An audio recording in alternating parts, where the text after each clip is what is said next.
Oh, fuck, man. What a chaotic fucking nightmare existence we have going on here. Holy Jesus.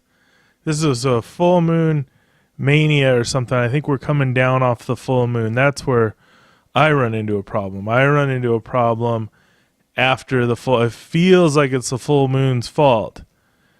But in all honesty, it's all right. When the full moon hits, I'm cool. And then it's after the full moon. That's when it's a problem where I'm like, all right, we made it past that full moon. Now everything's cool. We're doing good. Let's just sort of go on, keep on moving, keep on trucking, and then everything goes to shit because I'm crazy. Everybody's crazy. Everything's gone insane. What the fuck is going on, man? It looks like the whole goddamn fucking world is falling apart. I feel like that happens sometimes. It's almost worse if your personal, like, okay, if my personal, well, I don't know if this happens to other people, if this is a thing other people feel like, but I feel like sometimes when my world's chaotic and crazy, it feels like the whole fucking world is falling apart. But I don't know if that's worse than the other times when my world is all chaotic and crazy and feels like it's falling apart, but the rest of the world seems to be just fine, making it just fine, getting along with no problems whatsoever. Like everything's just hunky motherfucking dory, you know? That, I don't know if that is even worse. It feels selfish to think that it could possibly be worse. You know, it's like I want to think that I'm having a bad day, so there's this dude in motherfucking Indochina who's having the best day of his life because I'm having a bad day, because I'm having the worst day, you know, because I'm in crisis. I'm living in crisis mode, stressed to the max, just feeling it. Deep and dirty. I don't know. It's fucked up. It's fucked up, man. Or lady, man or lady, or whatever. I guess. Okay. So, elephant in the room is this whole news stuff. What is it? Some fucking judge. I'm apparently not very political. So this gets thrust into my face about this judge sexually assaulting somebody, and so they don't want him to be a judge. And he's like, but I really want to be a judge. And he does. Holy Jesus. Yeah, you want that, boy. You want that. So it gets thrust into my face. I don't know these people. I never met these fucking people. They look like lizard people to me, man. I don't give a fuck what lizard people do to each other. But that's just in my brain. And what the fuck is going on in my brain, man? It's craziness in there. It's bullshit in my head. I gotta sort it out. It takes a while. So my hot take on it is something definitely happened to her. But I don't know who she is. And he definitely fucking did something. I don't know who he is either. But they both look kind of like lizard people to me. So fuck them. Fuck them. Fuck both of those people and everybody in that fucking room. I hope that place gets firebombed, man. I can't stand that shit. It drives me insane. I don't think that's a precedent setting forward moving thing. When I look at that fucking guy, that judge guy, I see a dude who left a trail of bodies, man, and not all of them are doctors. I fucking hate doctors. Maybe that's what it is. I'm prejudiced against doctors and judges and people who have these fucking titles that they just cling to. You know, it's like, give me a break. Do the Madonna thing. That was maybe a bad example. Do the Buddha thing. Get one name. Drop all the pretense. All these bullshit titles, man. I don't mean shit when you're getting firebombed. It's not going to happen. They're not going to get firebombed. That'd be fucked up if right now that room was getting firebombed and I'm just sitting here talking about it. That'd be crazy. Like the kid on the Twilight Zone with the power, or like the fire starter. That was a Stephen King. Yeah. I don't know about the movie. I never saw the movie, I don't think, but the book was hella good. Hella crazy. That was a dark phase for Stephen King. It's good stuff though. I like that. Crazy, like see, that's what I'm talking about. Is this where all this conspiracy theory shit? I'm like, when I talk about lizard people, I'm only like 30% kidding. Like 70% of me thinks it's probably true. These fucking people pull their skin off at night and they're literally reptilian underneath, and they're just sucking the blood of hobos and stuff. Oh, that was my other point. That was my point.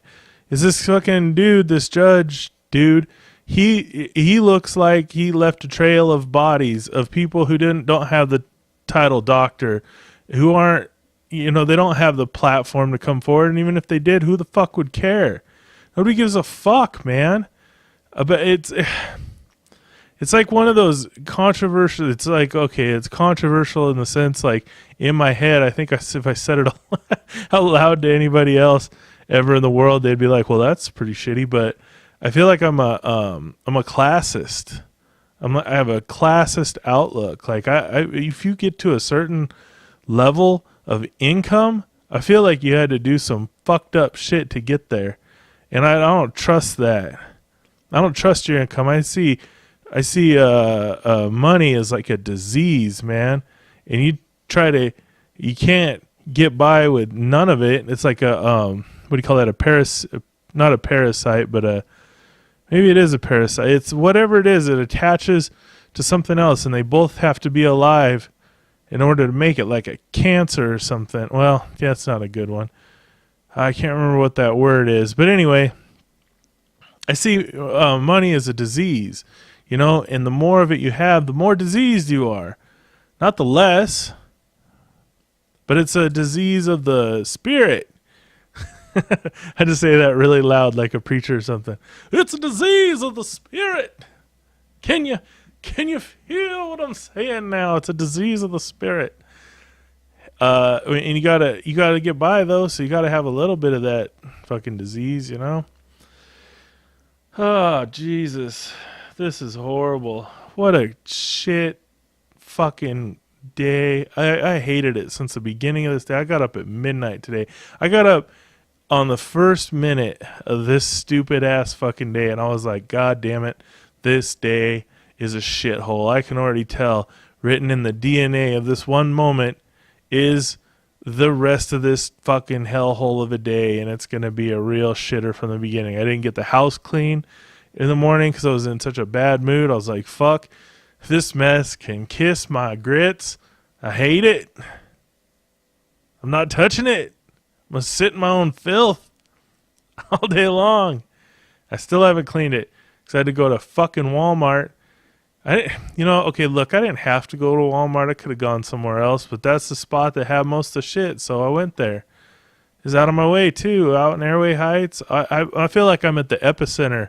I'm at the very center and all Walmarts are the same distance from my apartment, except for the ones way deep, like the Valley, and the Sullivan, and the one way up north. Other than that, those three of them, and they're all at the same distance. Out in Airway Heights, there's one. And who gives a fuck about these Walmarts, man? So everybody's looking at this judge. He's gonna get elected, by the way, or whatever it is. He'll get put in there. And I'm not, I see it as a big old crack, a big old fissure in this whole fucking system, man. And the more cracks happen, the more people are like, you know what? This thing's not worth repairing. Let's just smash it to the ground. Let's not even try to save any pieces. Let's smash it into fucking atoms and start over fresh with a new palette. Start over fresh. This isn't a Bob Ross painting. You're not going to make some cute little mountains with frosted tip trees on them. You're not going to do that. You got to get rid of it. You got to strip it down to the bare canvas and start again. In fact, burn that canvas. Burn that canvas and start over doing something different. Start over being a sculptor. Because painting is just not working. You're going to have to chisel some shit out of marble. Rough-hewn quartz from the mines. You got to start fresh, man, with a new outlook. All right? That's all it is. There's so... Oh, man, but it's so scary because there's so many goddamn people. It's like, what are we going to do if all these people don't have something to look at and bitch about constantly? We're not going to... It's going to be chaos. That's what I think. This is the Face Off podcast, by the way. If you couldn't tell by all the, Face Off commentary that's going on here.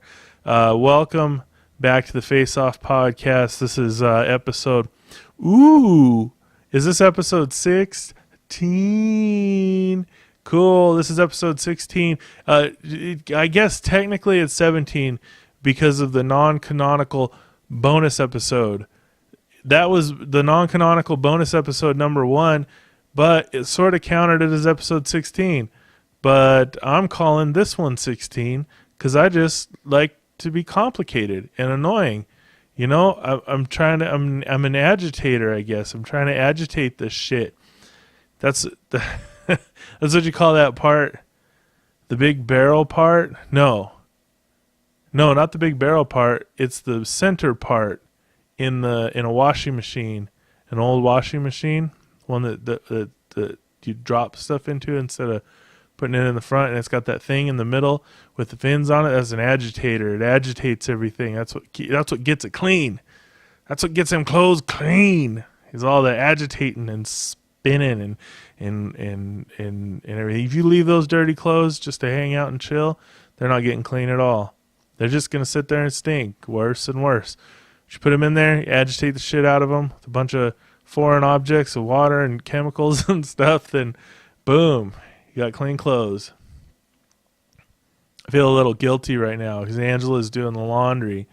She's out doing the laundry. She just had hip surgery a month ago. She's out doing the laundry at the laundromat. That's what she does. She does the laundry.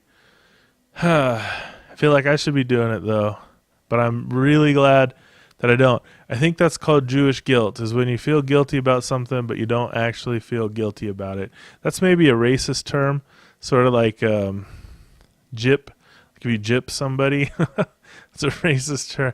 I don't know, man. There's so much racism and stuff going on in the world today.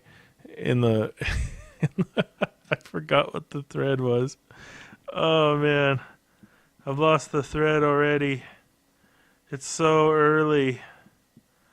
I thought there was something there, but it's gone.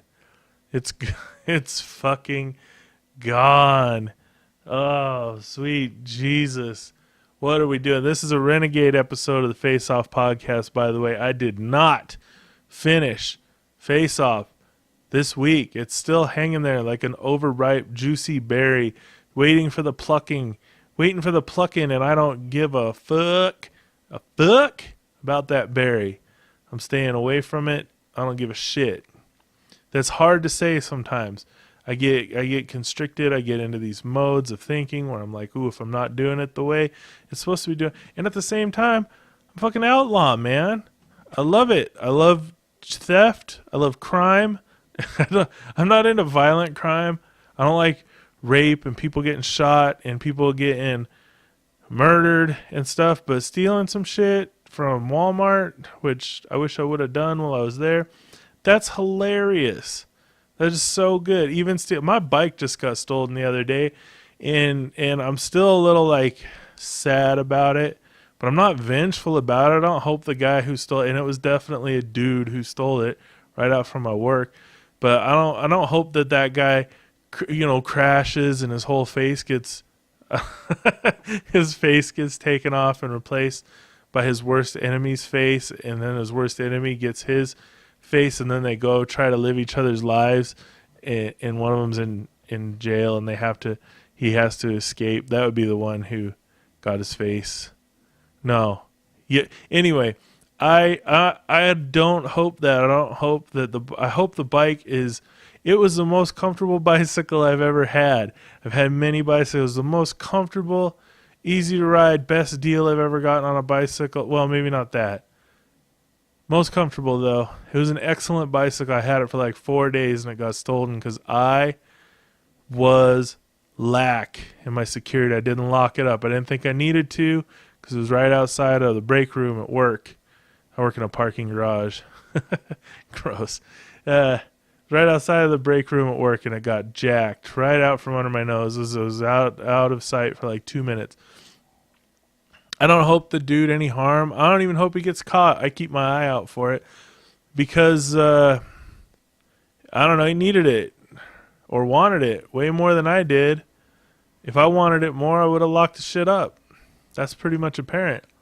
So he either needed it or wanted it a lot more than I did. I hope the best for him. I hope he's like, fuck, man, I did good stealing this bike. I hope he gives it to his kid or something. You know what I mean? Or he got $40 to go buy heroin or crack with or methamphetamines. Ooh, especially methamphetamines. I hope he got.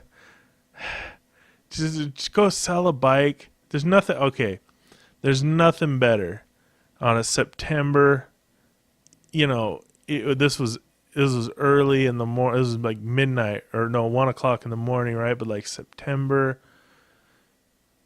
for early September, midnight, opportunity arises. Boom, jacked a bike, big old rush of adrenaline, you know. And am I gonna get away? I'm gonna get a big old pedaling, just peeling out, getting down the road. Get all the way down the road. I gotta sneeze. Oh God. Oh, that was a kitchen sneeze. It's where you hold it in and hope that your heart doesn't explode. Big old rush of adrenaline, right? You get down the road and boom, either you go to somebody's place, you're like, hey man, I got a bike here, I'll trade you for some crystal methamphetamines, or either that or you're like, dude, hook up with your people. You're like, man, check it out. And you're all excited and everybody's excited. They're like, fuck yeah, dude. 9 o'clock in the morning, baby. As soon as that pawn shop opens, we're down there getting some Skrilla to go get that dope. That didn't work out. To go get that dope. There's nothing better than that. The next day, you're down there getting that $40, and you go get your $40 of crystal meth and find a nice place to smoke up and have a great old little day, you know. That $40 will put legs under you for the rest of the day. That's pretty good, even with a couple extra people. Maybe not now. I'm going with I'm going with mid 2000s prices. So I might be a little off. But nothing better than that. Probably didn't go get any mushrooms or anything. Maybe it's just maybe it was like, fuck man, I need to get to work. I need a real trustworthy vehicle to get me to work, and look at this motherfucker tripping over here. I'm grabbing that shit. Snagged it up, and now he's just riding to work every day, getting there, you know, making that money to feed the kid, or goldfish or dog, pit bull or something, you know, something like that. Anyway, I hope the best for him. I'm still a little sad about it because it was really nice. It was like, man, this is it's a good thing, you know. But I didn't take care of it. I'm not saying I deserve it. I don't think anybody deserves anything. You just get what you get. If you deserve it, if you're thinking you deserve anything, that means you got like a weird false expectation of the world, right? Like if you could just have no expectation, right? You can't expect a peach to be a pear and then be disappointed when it's a peach. God damn it. So anyway, I think it's hilarious when people steal stuff. Even that is pretty funny. You know, I went into the bathroom. I was just hanging out, basically, and there it goes. he just booked out of there, man. It was probably death-defying. It's pretty funny. When you get your car stolen, that's hilarious. Like the biggest thing you own. Now somebody else owns it just because they took it. We've been talking a lot about video games and virtual reality a little bit on here. I had a dude that I worked with down in Arizona at a sandwich shop, and he when Grand Theft Auto 4, I think, had just come out. He was playing that, and it had an online mode. It might have been 5. I don't know what it was. It had an online mode, and he said that he would get online in the middle of the night, and every time he got online, he would drive around town to this one house, and there was always a car parked out in front of it, and he would steal the car and go fuck it up and then drive back over there and park it and leave it. But it was like some other dude's car. He was like virtual joyriding this guy's shit, you know, every fucking night too. And then the next day it would be back to back to good. Could you imagine that? You're waking your virtual reality avatar up and walking outside and your virtual car's fucked up for the 90th day in a row. You have to, you'd have to set some booby traps or something, right? That's what it's coming to. I read an article, a Cracked article. I don't know why I still read Cracked. It's not great. It's just these little tidbits of information. Little tidbits. I don't even really read it. It's just picking up these tiny little tidbits of weird pop culture information. But there's this game called No Man's Sky, who was a kind of a bomb when it came out, I guess. But people have taken to it and started like a government. So they got their own little government, and they send people out on expeditions and stuff to scout new worlds and all this different shit. It's pretty crazy. I think that's kind of cool. You know? I don't know. Maybe not. Maybe that's the most boring thing I've ever heard in my life. Like, I think I would be an element of chaos in that. Like, if I got onto that game, I'd probably just blow shit up and kill people. Ah, man. That's like, I don't know. That's some weird shit, you know? Like, what do you do? That's okay. Let's go ahead and let's reel it in. Let's bring it back to Face Off, even though I'm free-balling in this episode. Let's bring it back to a little Face Off. So, let's say you get your face taken off. And then you get a new face put on. What are the limits? Like, what do you do? So Sean Archer, when he got Castor Troy's face, he did the mission. He stuck to it. His whole thing was, I'm a cop. I'm still a cop. But he did some fucked up things in order to get back to being his cop self, you know? He could have just went nuts. He could have just been like, you know what, look, because that's kind of what it's like when I play a video game. It's like I'm putting on a new face and I can do whatever the fuck I want to. I'm a little bit pissed off about Borderlands because I can't kill everybody. There's certain characters you can't murder, and I'm like, that's okay for a little while, but at some point I just want to slaughter everybody.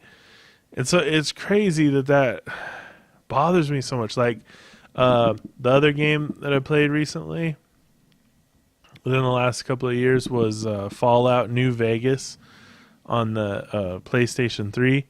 And in that game, I killed everybody. I didn't do it. There's one dude that actually literally killed everybody in the game. I didn't do that, but I killed everybody that I saw. I became a scourge of the land. A scourge? A Scrooge of the land. It was just murdering fools left and right, you know? I liked that because you could kill everybody. There was no limitation on the murder that you could ensue. Like, they didn't want you to kill them, but you could do it. You get it done. I've watched some movies. Watched Solo. I mean, I like sort of watched it. I didn't really watch it. I sort of skimmed it. It seemed a little too much. Like, do we really need all this story? Do we really need it? It's like taking a trip to Vegas or something. It's like every year? Really? We're gonna do Star Wars every year. Okay, whatever. Maybe like 3 years in a row you want to take a trip, but then you want to take 20, 20 years off. I don't even know about 3 years in a row. The only one I've been able to get through was The Last Jedi. The newer ones, it was The Last Jedi. The other ones seemed I don't know, shitty. Shitty. I didn't like them. They seemed shitty. That's what I'm gonna say. I like that scene in Rogue One where the world blew up. That was cool. It sort of looked like a dream I had about the Death Star and how it wouldn't just blow up like in the old movies. It would be like really fucking scary from the ground. That shit would it'd be like crumbling and oh man, it'd be fucking terrifying if the Earth if the Earth blew up like Alderaan did in that first Star, was that in the first one? Yeah, the first Star Wars movie? Or the fourth Star Wars movie? If the Earth blew up like that, it would be fucking nuts. I mean, it would be scary as shit, dude. Even if it blew up just like that one where it just was like, boom, and then done. You'd be like walking around, hey, what's going on? Oh, it's over, done. Everybody's just snuffed out in an instant, right? That's what they said. So, yeah, I don't know.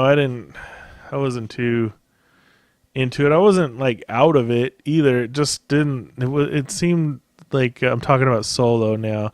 It seemed just kind of what's the word? Where the word is forced, not forced. Just like okay, it's gonna be there. Whatever. Someday it didn't seem urgent. I guess would be the way to put it. It seems stagnant, kind of. To me, like it matters at all. It seemed stagnant. It didn't seem like a waterfall. It seemed like a lake. That makes any sense. It didn't seem like a cool summer's breeze or a tornado. It just seemed like some wind that's kind of irritating. But not really. It's like take it or leave it. Take it or leave it. Another movie I skimmed through was Upgrade, which had the makings, I guess. It seemed like the same way too, where it's like they did this cool shit with the fight scenes where this guy was just it almost seems like Venom, kind of like that Venom movie that's coming out where something else does the fighting, kind of. So it's just using his body as a tool to fight, like his machine and his head.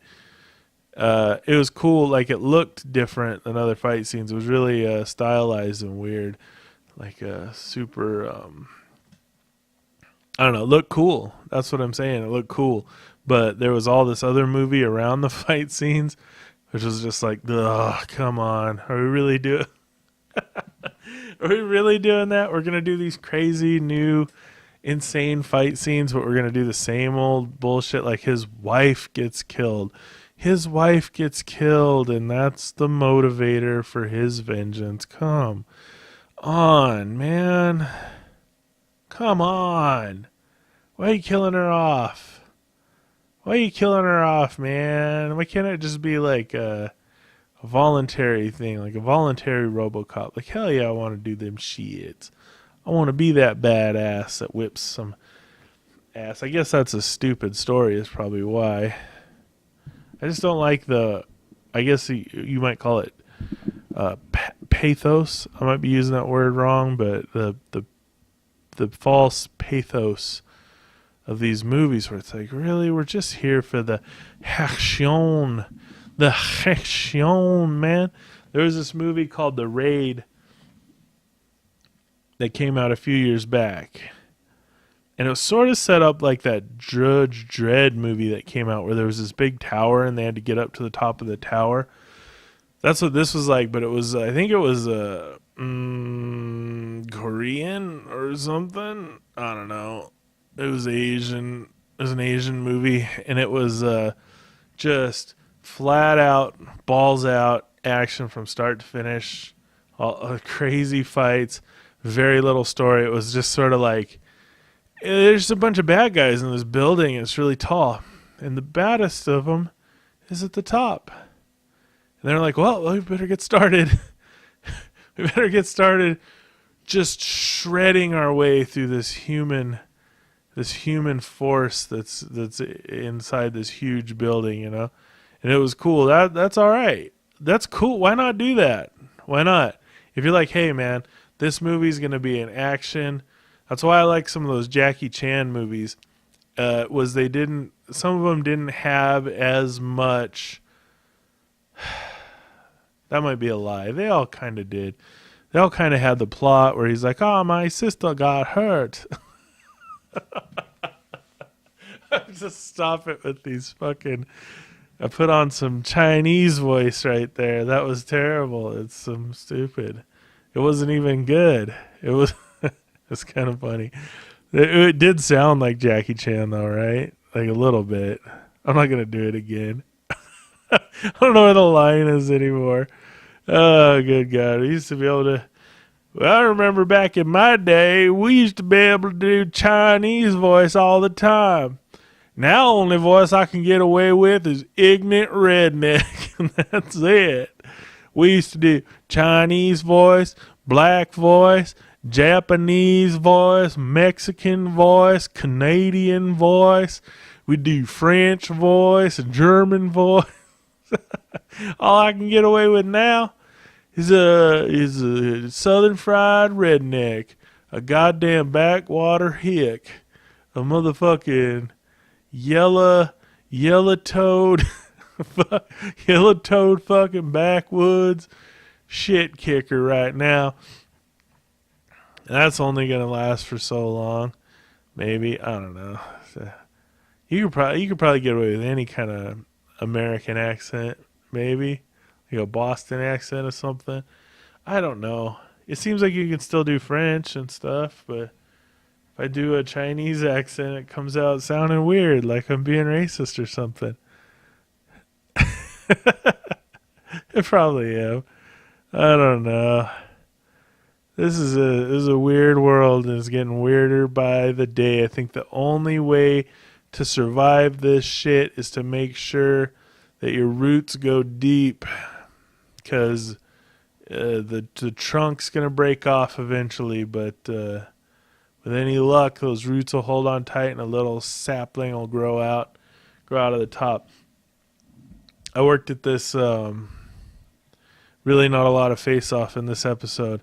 So this is a good episode for everybody to catch up. Maybe go watch Face Off, 12 or 13 times, and then we'll get back into it. But I worked at this campground. It was like an RV resort in Falls City, Washington, which is just right outside of Redmond, which is just right outside of Seattle. I hated it. Because it was in the woods. It's just a tinderbox out there waiting to go up. I fucking hate camping so much. It's so stupid. You go out in the woods and sit there, especially sober. I don't do any drinking or drugging now, and so if I'm going to go sit in the woods sober, I'm going to be on the lam from somebody. I'm going to be hiding out, man. This is bullshit. Put me in a motel room. Come on with it. Oh yeah. So I was working at this campground, and they had the tree. They didn't cut down a tree. Oh, okay. Let me tell you a tangent to this story. There's two tangents to this story. The first one was one time, these people that were in a campground, in one of the campsites, they had their RV parked there. They were like, hey man, look at this branch hanging right over our RV. And I was like, oh, yeah, look at that. It's just hanging there. It's not even attached, but it's like 50 feet in the air. These trees are so tall, It's like 50 feet in the air. I'm like, I don't know if I can get to it. I'll talk to the other workers here. We'll see what we can get going on. And they're like, cool, man. Yeah, that's cool. Because our kids play out here right in front of the RV. We would hate for that to fall down and hit somebody, I was like, yeah, no doubt. That'd be rough. And then I took off, and I got a call on my little radio like 20 minutes later. And they were like, hey, this branch fell down over at this campsite I was like, oh no, we were just talking about that. Crazy. So I went over there and I was like, yo, that branch fall down? And they're like, no, it was a much huger branch. This thing was like the size of a fucking tree. It was like 25 feet long. At the base of it, it was probably 12 inches across. This thing was huge. It probably weighed 1,000 pounds, at least 1,000 pounds, probably more than that. And it fell just right in front of their place. Their kids weren't there that day, but they're like, dude, if they would have been here, they would have been right there playing. I was like, oh no, that's crazy. That's insane. So it wasn't even the branch. So this gigantic other branch falls, and that other branch is still just hanging there. They're just like, what the fuck? It's like, you should get out of here while you still can, man. This place is crazy ridiculous. So that happened.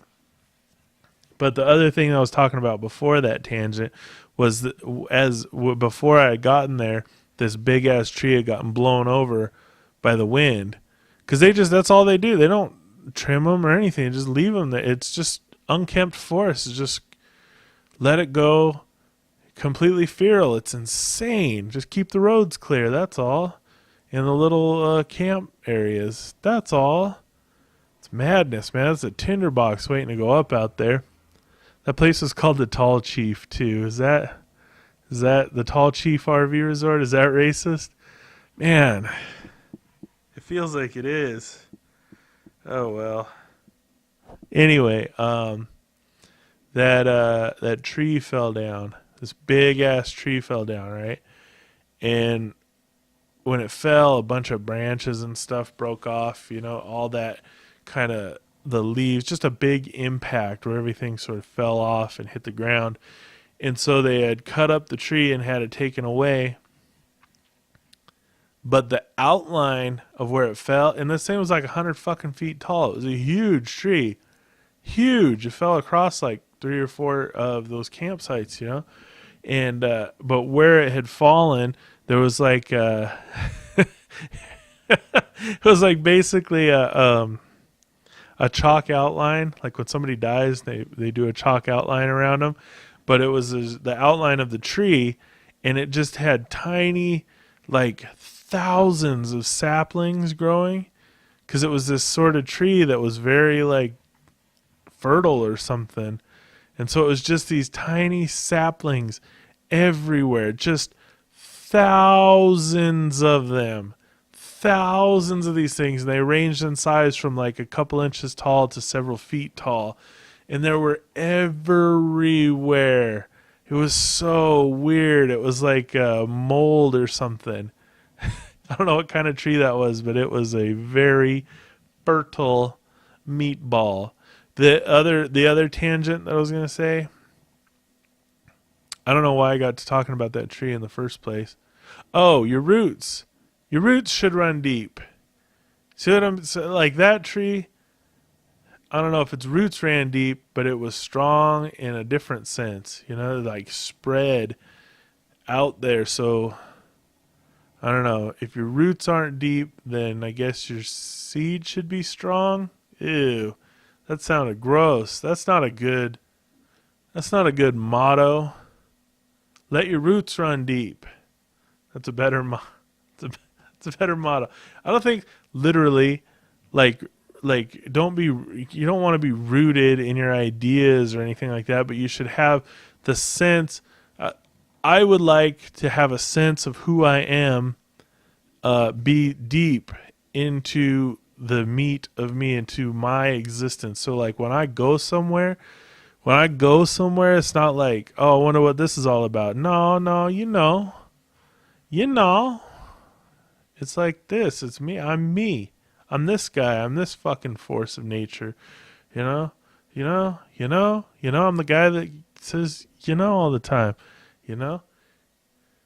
But, the third tangent on that story about the tall chief was they had this a clubhouse, and one of those trees had dropped a bunch of seeds or branches or something onto the roof of the clubhouse, which was wood. It was like wood. Was it wood? It might not have even been wood. I think it was just that straight up sheet metal stuff, the tin or whatever. But the tree had dropped a branch or something down there, and now there was a tree growing on the roof. It was like 6 feet tall. This tree growing right out of the roof. I was like, yo, that's not good. And there were such shitholes there. They were so not into it.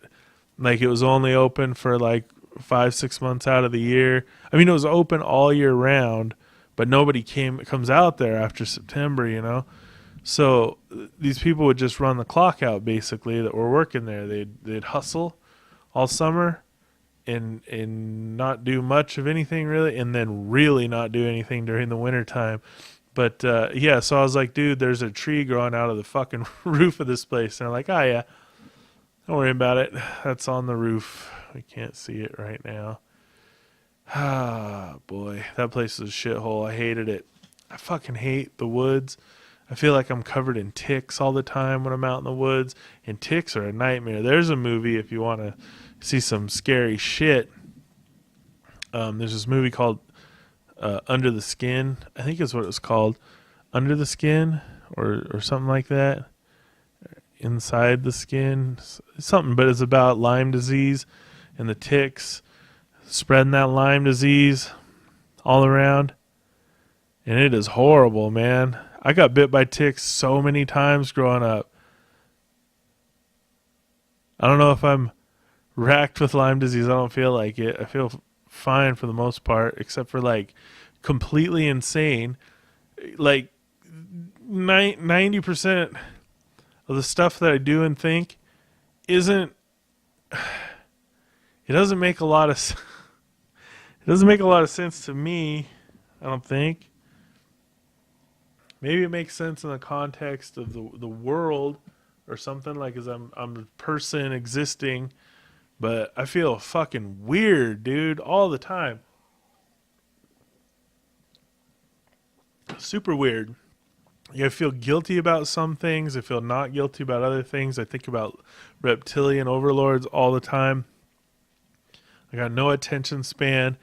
I've no desire to talk to any other people usually, mostly all the time. I don't talk to people all the time. And then I'm doing this shit. This is fucking weird. There's no there's no jury alive that would have this podcast presented as evidence and they'd be like, oh no, that's perfectly normal. That's a perfectly normal conceit to go on about for hours on end. It's ridiculous. It's goddamn ridiculous. So last week, the week before last, I did. You know what? We didn't come up with a title for this episode. This is episode 16. This is Face Off Podcast, episode 16. I don't know. What is it? What is this? How about chaotic rumblings? That's pretty nice. That rolls off the tongue. Episode 16 of the Face Off Podcast. Chaotic rumblings. Tectonic eruptions. You just got to have two words. That's what you got. 2 words is good. 3 words is better than 2 words, but 1 word is the best. So if you can do it in 1 word, that's the best. 2 words is worse than 3 words. 3 words is going to be better, So in 4, you're starting to lose it. So I would say the hierarchy of the number of words in a title goes: 1 word is the best, 3 words is the second best, 4 words is the third best, and 2 words is the fourth best. So that's how it works. Now, if you're planning on titling something, make sure your title does double duty. Don't even bother with some bullshit. Like if the title of the title of your poem is the first 2 words in your poem, then go and fuck yourself. That's not a good title. Think up something new. Come on, you can do better than this. My TV just came on. That was weird. It just clipped on. Why would it do that? That was like some ghost shit. It was like, hey, you need to calm down about this title stuff. I'm going to weird you out a little bit. So if you need help titling something or naming something, give me a call, because I am mediocre at it at best, and I probably won't help you out anyway, because I'm also selfish with a healthy dose of lazy. An unhealthy dose of lazy. Lazy, selfish, and only mediocre at best creatively. So, the Face Off Podcast, episode 16, Tectonic Rumblings in the Deep. Now, chaotic. How about? Well, just no. See, just chaotic. Not good. It doesn't. See, that's what I mean. Those one word titles are hard. Like you gotta really make it do double duty, you know. And it's a chaotic doesn't work here. That's just not good enough. So anyway, we'll think of something. I'll try to think of something on the way. Oh, that was a big old snort. Did you guys hear that? I got a pug. She's snorting her life away here. Little sweetie pie. All right, episode 16. We're going to talk about, the week before last, I saw a video with Nicolas Cage sitting in a white leather coat in a white room talking about movies that he was in, which was really cool. There's another video. I guess it's not a video. It's an art installation of Shia LeBouf, and he's sitting through all of the movies that he's been in, watching them in a theater. And you see his reaction to himself. I think that's pretty cool.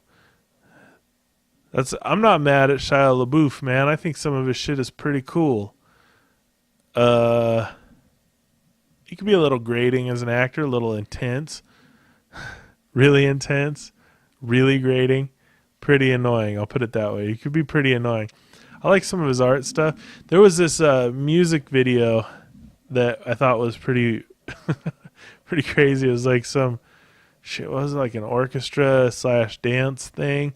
And one of the dudes, or two of the dudes, had this weird pixelated Shia LaBeouf mask on. And then at the end of the video, it's Shia LaBeouf sitting in the audience, and he's clapping and stuff. He was also in that weird video. I don't know how to say it. Sai,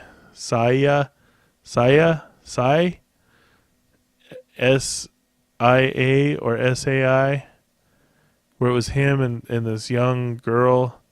It was a little bit lecherous, a little creepy, but you know, the dance art thing always looks creepy to me. Ballet, any kind of interpretive dance stuff, it always looks creepy. It always looks a little gross. Everybody looks like they're hungry and being tortured. And so this was no different, but dancing around. Anyway, so he's sitting in a theater watching all of his movies, like 50 hours of movies, sort of an endurance test. Oh, yeah, that was the one thing he did. That was a cool thing where he had the bag on his head and it said, "I'm not famous anymore," or something. Was that what it was? And he was sitting there, just sitting in a room, and people could walk in and do anything they wanted to. That was based off of inspired by or ripped off by, depending on who you want to look at. But there was a woman who did that in fucking France, I want to say. No, maybe it was New York. Shit, I don't know shit about shit, all right? But she did almost the same thing. It was like, you could do whatever you want to me, and she just was not going to resist. And it got really weird really fast. Within like several minutes, basically, because she had a bunch of shit out on the table, like a gun and a knife and stuff, and she was like, "You can do whatever you want to me," and it got really fucking crazy, man. Really fast. I should look some of this stuff up, but this is just a shit that's sort of rolling around in my head. I had an idea Wait. Okay, let's backtrack. Let's not go on that tangent yet. Let's backtrack. So we had Nicolas Cage talking about his movies. I was looking on YouTube and I found John Travolta talking about Face Off in 1997. So it must have been like a bonus feature on the DVD or something. And just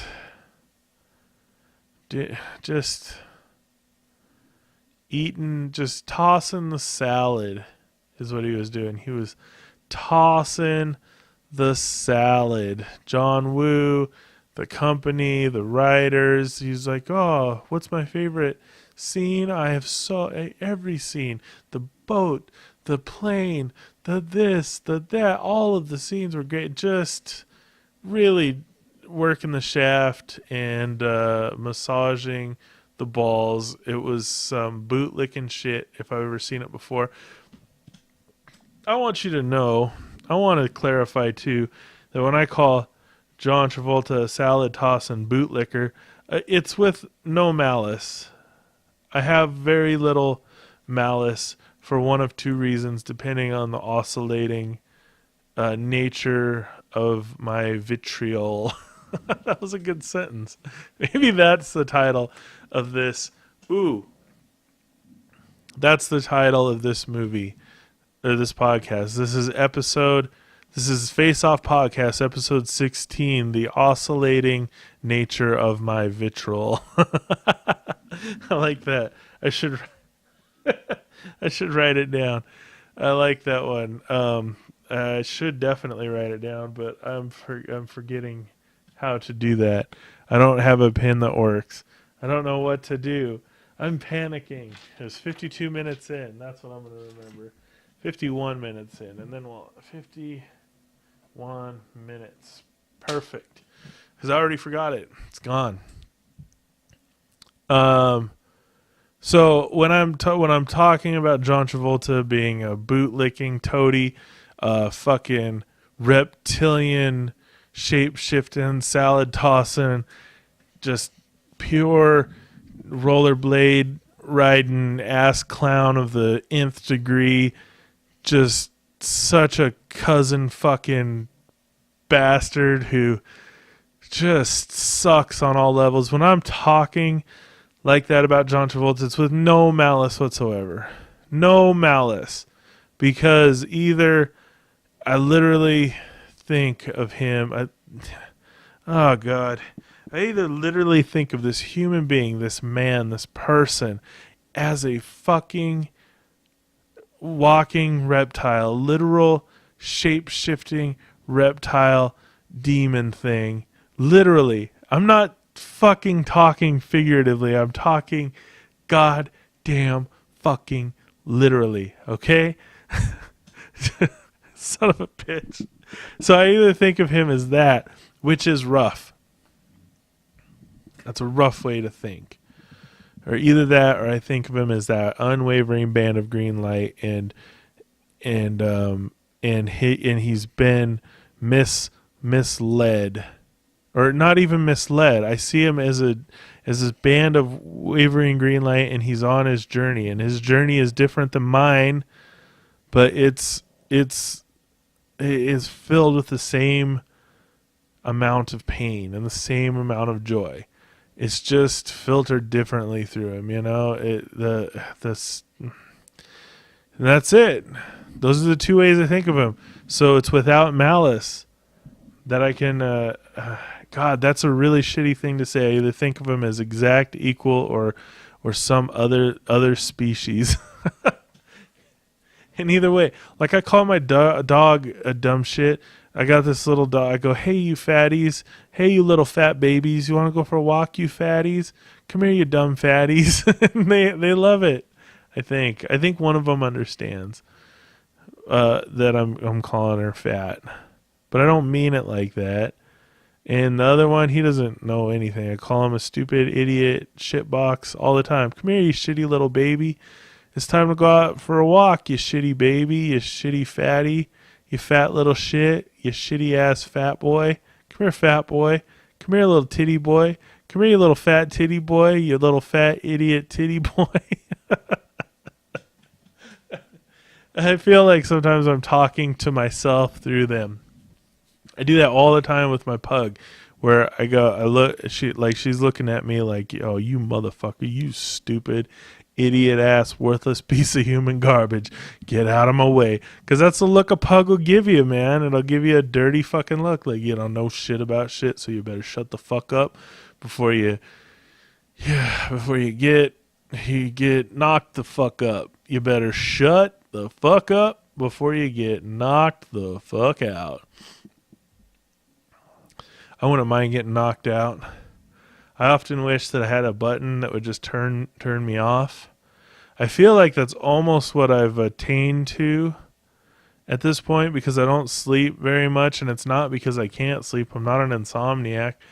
It's because if I do sleep too much, this is pretty well trod territory, but if I do sleep the prescribed 8 hours, I turn into a real asshole, and not a fun asshole, like a real prick, like a slovenly, slowed down, just sludgy asshole, just a real jerk, you know? And so 6 hours seems to be all right. 5 hours is probably the best at this point. I mean, it was 6 for the longest time, but now it's 5. It'll probably be 4 next year, and then 3, and then I'll just wean off sleep altogether, and I'll just be awake 24 hours a day and still not have enough time to do anything. I'll still be squeezing stuff in for some reason. Like, what the fuck? I sleep 5 fucking hours a day, and I only work 6.5 hours a day, and somehow I still don't have any time to do anything. I don't know. Okay, I was looking it up online. That's actually a symptom of high functioning depression, which the high functioning part was a surprise. There was a couple like really specific examples, and one of them was having a weird relationship with time. And I have a fucking really, like, I always feel like, Legos. You stack Legos together. That's how I see time. Like, there's just there's certain little chunks. It's either this big piece or this little piece. And then if it's those big long bricks, those big long Legos that got like, a whole bunch of the little knobs on them, big long skinny Lego. So if I have a chunk of time like that, then I start breaking that up, and then I start breaking each of those individual chunks up. So if I have a long Lego and that's a whole day, then I'm gonna chunk that fucker up. Like okay, so I got 6.5 hours at work, half an hour of that's lunch, hour of that's going to be sweeping, an hour of that's going to be staring at the wall, just trying to stay awake. 30 minutes of it is going to be failing to stay awake. 15-minute break, I'll do 20 minutes on the sweeper. I'll do, and then 10 minutes before I'll be able to sit there and get ready to go, and then it's going to take half an hour to walk home. And once I get home, I'll have 10 minutes to brush my teeth or clean up a little bit. And then I could take the dogs out, and that's going to be a half an hour walk. And it's going to be 15 minutes to feed them. And then maybe I'll get something to eat. It'll be 15 minutes to eat. And then maybe I'll sit down for a half an hour and watch a show. And then, it's all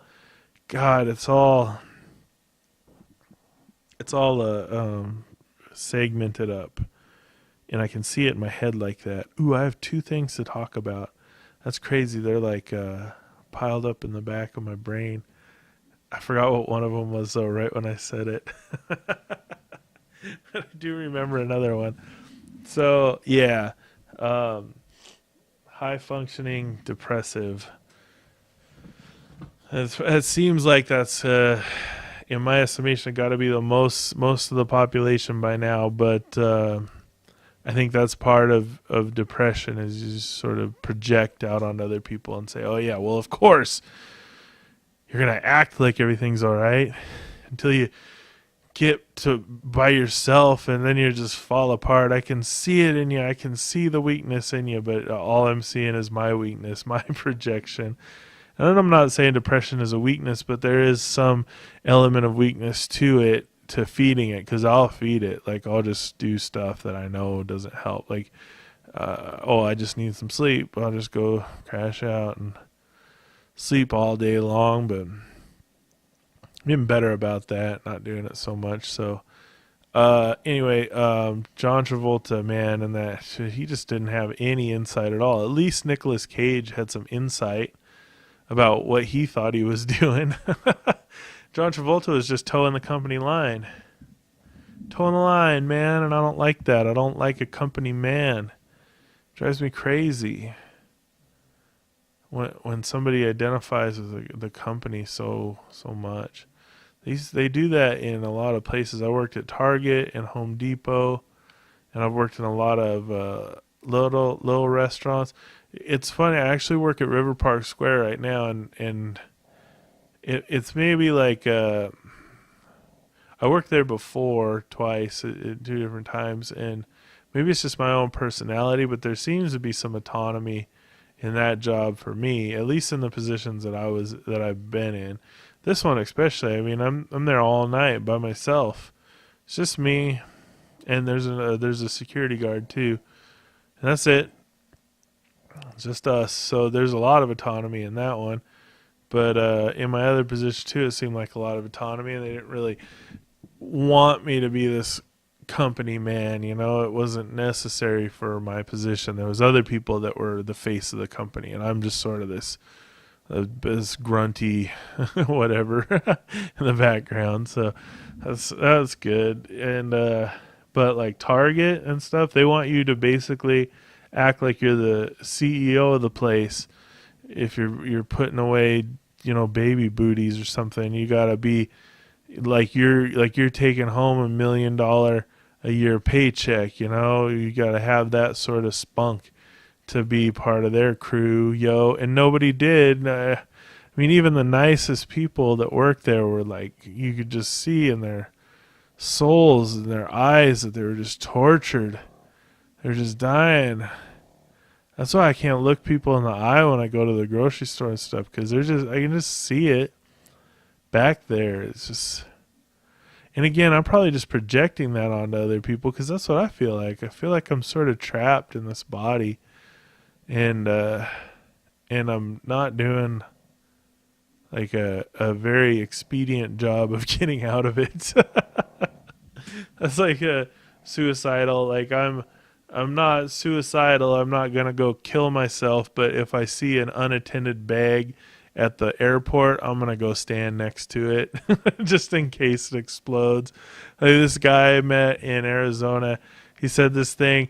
Every once in a while, somebody will say something. It's always something real simple, like Ryan McComb when he said, "I hate nostalgia." Boom, that resonated with me. Like, woof. It's never like, I mean, it is sometimes like, a whole book kind of resonates or something, the whole theme of a book or a movie or something like that. But usually it's one simple line. And that's what we're looking for here in the Face Off podcast, is we're looking for a simple explanation as to the reason for human existence.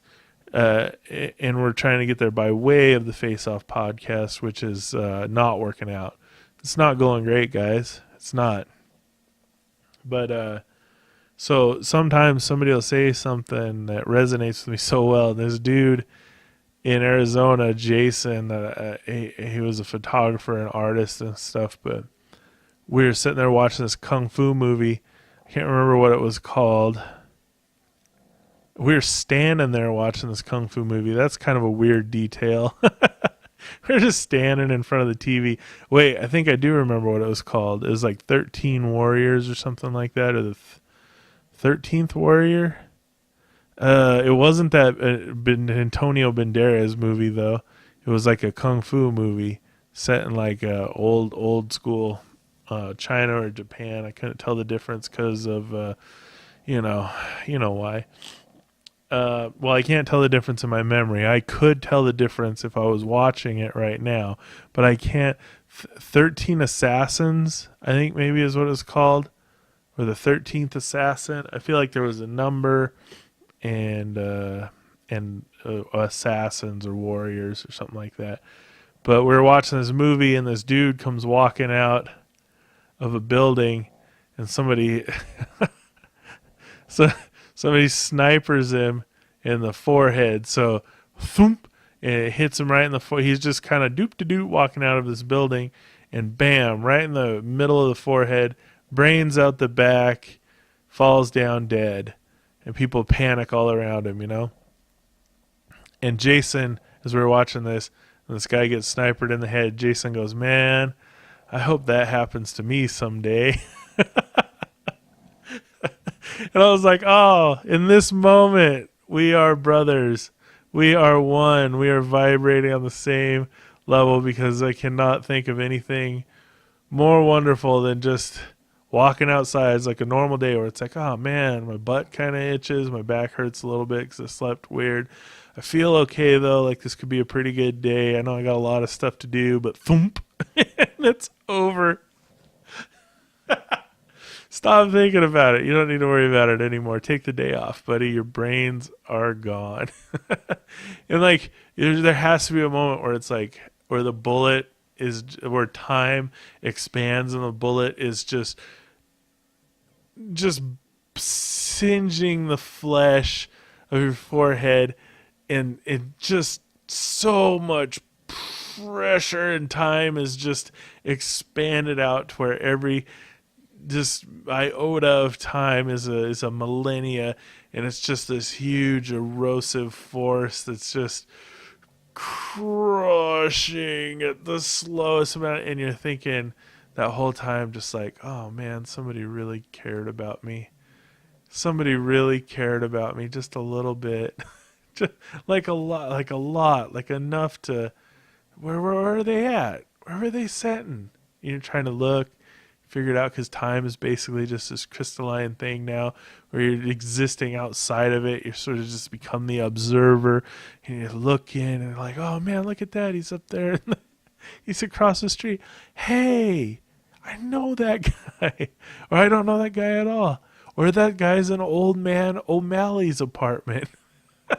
I wonder if old man O'Malley's okay. Or you're thinking like, geez, I just bought a new tub of cottage cheese too. Geez, my cheese. That's rough. That is rough. And the bullets just, after 10,000 years, it starts to crush the skull, and the skull is splintering and all this stuff. And it's just like, man, turns out this isn't going to be just a normal day. I don't think I'm going to be able to brush this off. I had a bike crash recently. Well, it was several months ago now, but it felt like time turned into like flashcards, because it was happening, and it was, as it was happening, I was thinking, no, this isn't happening.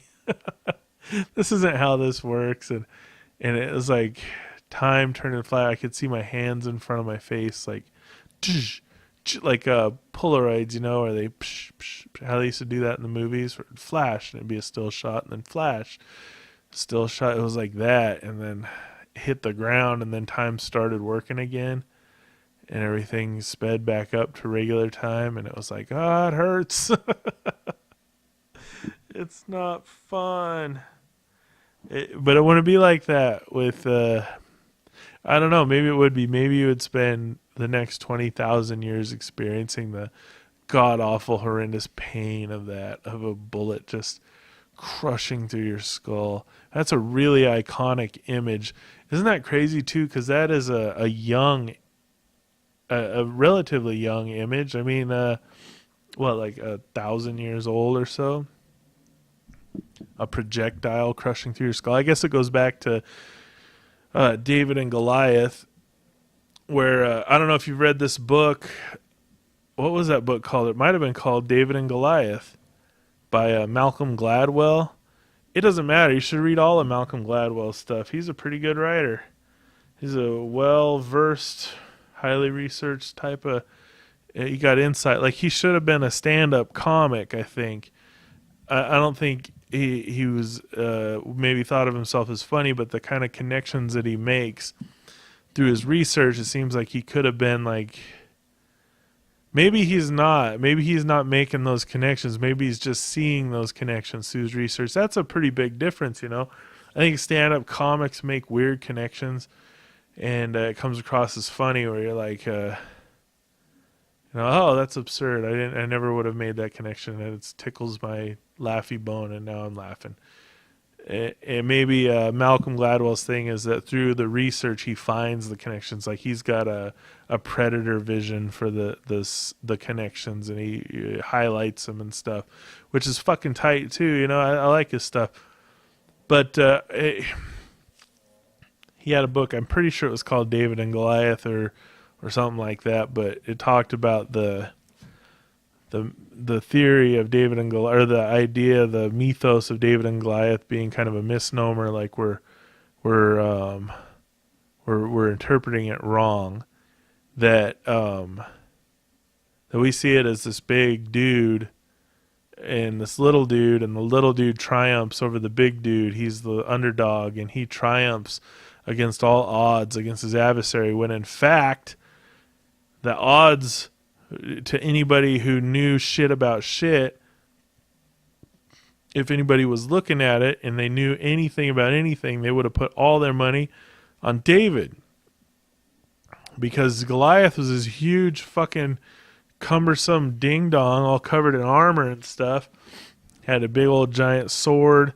He's just this huge, slow idiot. And David was this practiced sharpshooter, basically like the sniper of the old school. I mean, he had this that's what those slingshot guys were. They weren't fucking slouches. These guys were flinging those rocks because he was in the army and stuff. They were flinging those rocks like nobody's business, son. And so, yeah, you look at it and you're like, oh, they're across the field from each other. There's this big, slow idiot with a 3-foot-long sword, and this other dude who's fucking capping bitches all day long, son, taking out suckers. You'd be like, hell yeah. So if you saw a dude, if you saw a dude with a chainsaw and one dude with a hunting rifle, and they were across the field from each other, and they're like, these guys are going to fight, you'd be like, I'm going to take the hunting rifle, dude. Because chainsaw dude's not going to make it. He's going to get shot the fuck up, kid. And that even precludes the skill. If it was an actual hunter, too, you'd be like, come on. I get it. This lumberjack is good at swinging that chainsaw, but this dude hunts all day. All day, man. He's going to kill your ass before you even get halfway across that field. He's going to take his time. He's going to fire and shoot you right in the fucking melon. You're going to be done. So that's what that whole book is about, is the looking at things and being like, wait a minute, is this really an underdog story, or are we just being fucked and fooled? He's got a lot of good books. Blink was good, really good. What the Dog Saw, that was like a bunch of essays. That one was really fucking good. The Outliers, holy shit, that's a good book, because that's another one where it's like you look at these scrappy dudes like Steve Jobs and Bill Gates and Heinz Ketchup. I think that wasn't one of them. Heinz was the other one. The What the Dog Saw. But you look at all these guys and you're like, oh yeah, they made it through hard work. The Beatles, they made it through hard work and determination. Well, it was that, but there was a bunch of other stuff too. There was a bunch of stuff about time and place and resources. All this stuff feeds into it. It's not just hard work and skill. There's so many people that are so good and work so hard, and nothing fucking ever works out for them. It's crazy. It is insane, because it's just not the right time. It's not the right place. Not the right opportunity. Yeah. Oh, man. This has been a Face Off Light podcast. I've been having a hard time finding anything negative about Face Off. I'm almost thinking that this movie, I might have Let's get into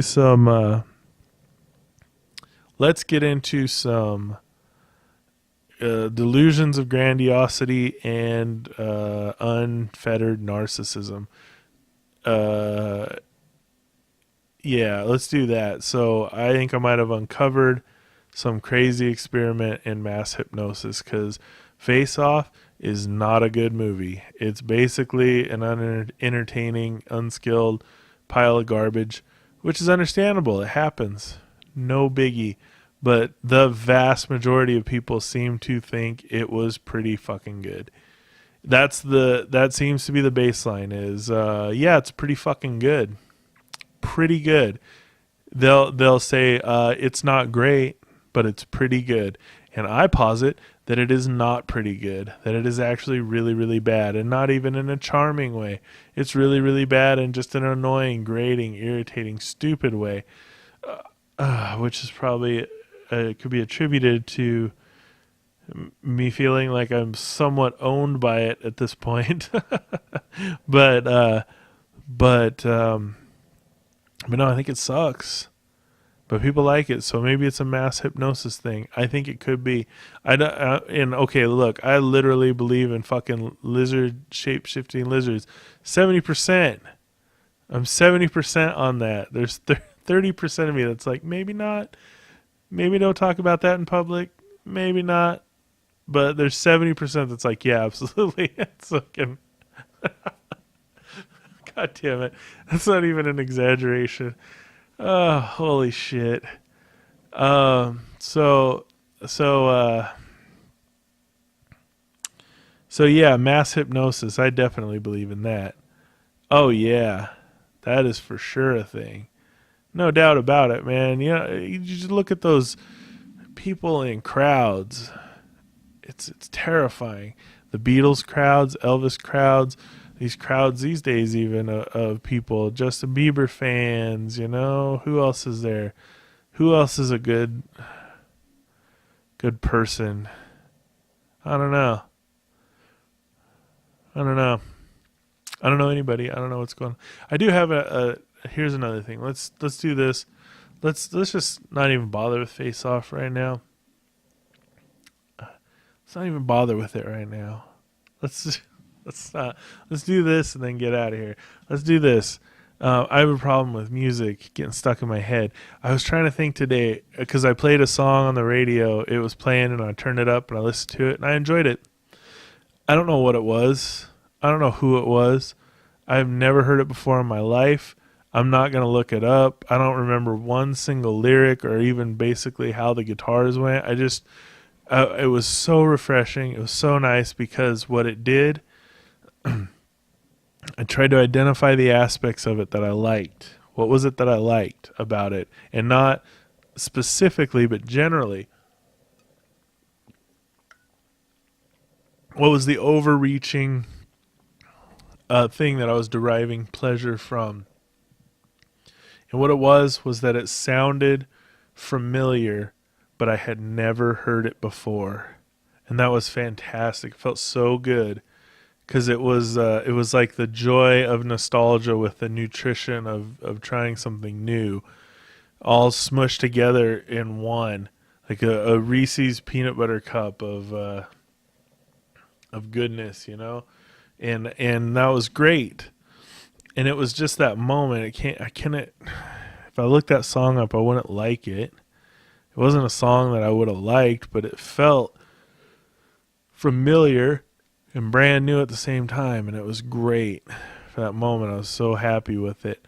But and it's not stuck in my head. That's the other part too. I was like, "There's no way I'm gonna remember the song," and I don't. It's not stuck in my head. That's great because songs get stuck in my head so much. And I'd drive around. And I'd hit the radio button, that's, the scan button, where it just flips from station to station. It's like 5 seconds on one station, then it goes to the next one. 5 seconds on that station, then it goes to the next one. That's how I would listen to the radio.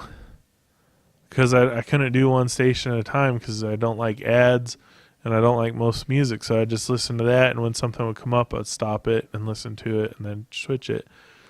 But I had to stop doing that because that 5 seconds was long enough for a song to get stuck in my head.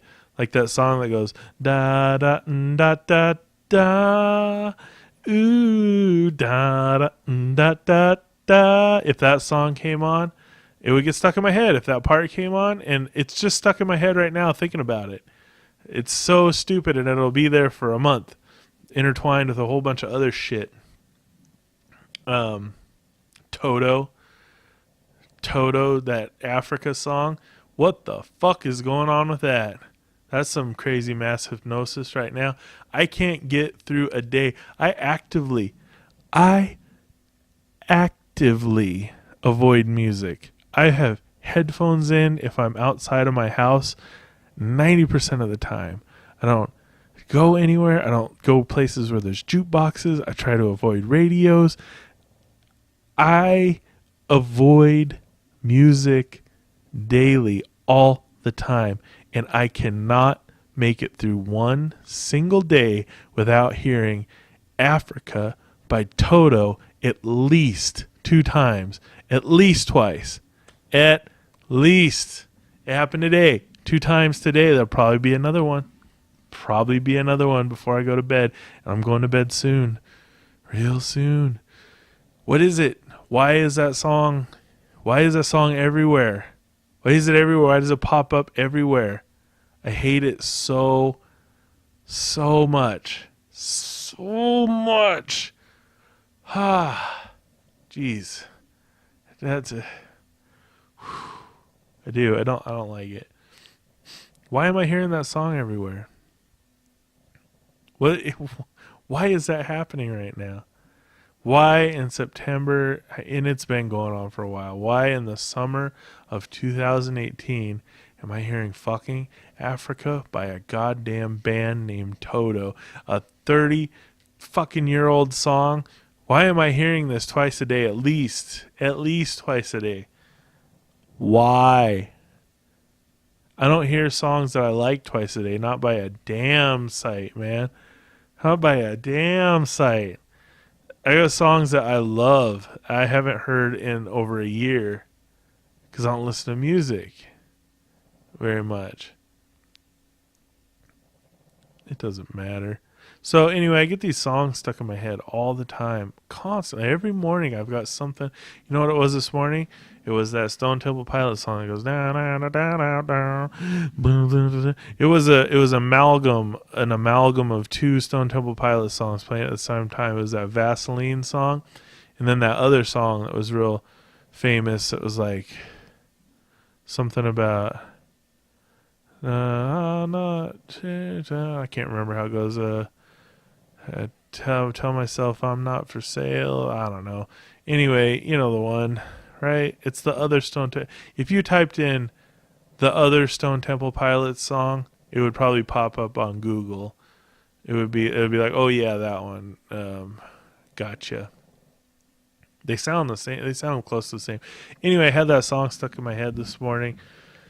I had it stuck in my head yesterday morning too, because I listened to it on the radio. I was like, oh, I haven't heard this in years. I might as well give it a try. And I gave it a try, and it got stuck. So I was like, what can I do about this? Because I haven't found an effective way to get these songs out of my head. And I figured out, I think, the most pretentious way possible, and it was to take whatever part of the song seems the stickiest to me and just study it and rip it apart inside my brain, because it plays in crystal clarity, like 320-bit clarity, MP3 quality. It's the whatever Neil Young's fucking lossless AFC. I don't know the specifications. It plays in perfect quality in my head, and so I can listen to it 1,000 times. So what I do is I'll take the hookiest part of it and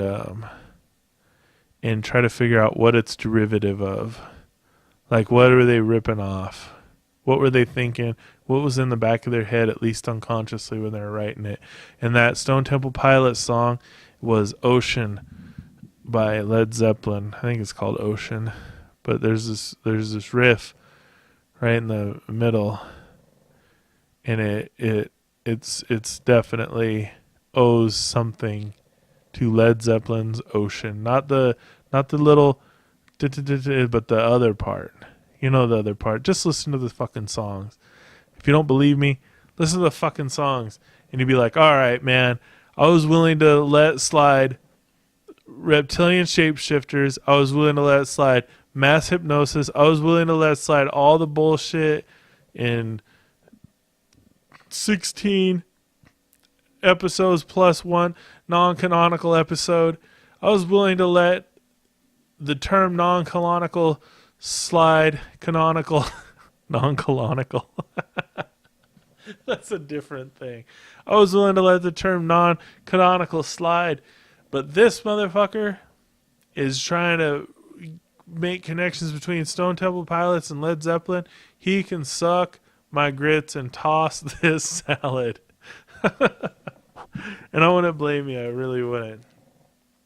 So, but there is, and it seemed to work. I kind of feel like I have some power over that song now. I have a little, oh, I'm sorry, Spud. I just accidentally kicked my pug in the head. It wasn't a kick. It was more like it was like a face rake. I feel bad. That was all heel on head. She was snoring too, sleeping good. All right, that's a good sign. Let's get the fuck out of here.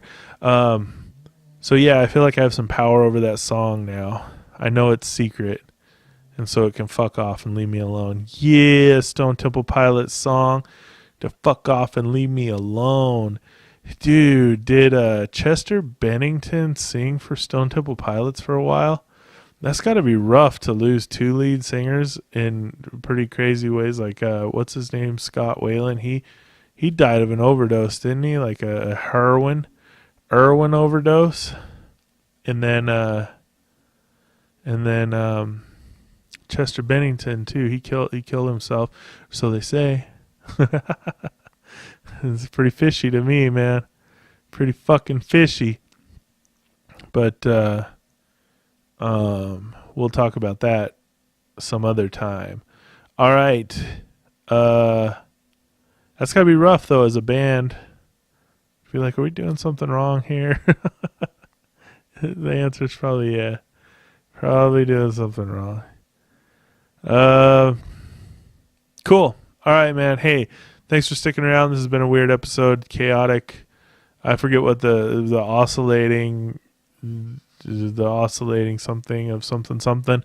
It's good times. Little weird. Thanks for sticking it out. If you stuck it out, if at any time it gets to the point where you're like, you know what, this is some rambling horse shit. You can not listen. That's definitely an option. Or just reach out. Send me something to talk about. Say, hey, you know what I noticed in the world? It was this. Or, hey, man, I watched Face Off, and I noticed this. And I'll fucking riff on it, man. I'll figure it out. We'll get to the bottom of it. We'll do it. I'm on, oh, man, I'm like grudgingly on social media. Is there anybody that's just into it? Like, yes, this is cool. I'm having so much fun on Facebook and Twitter and Snapchat. Yay. I don't think so. I think people are like, it's like an ankle bracelet that's going to explode if you try to take it off, you know? You can lose a foot that way. Anyway, I'm begrudgingly on social media. Look me up. Don't be fun. I'm all over the fucking place. Yeah, keep on trucking, man. Hey, you're doing good, you know? You're doing good. Just keep doing your best. I'll eventually die someday, and won't that be a nice relief? One of these days we'll all get assassinated while leaving our houses. And won't that be something special just for everybody to enjoy? For everybody to enjoy, man. Hey, thanks again. Keep it real out there. Stay irrelevant. Don't get too sane, because that's the trap, right? That's a trap. So thanks again. Bye.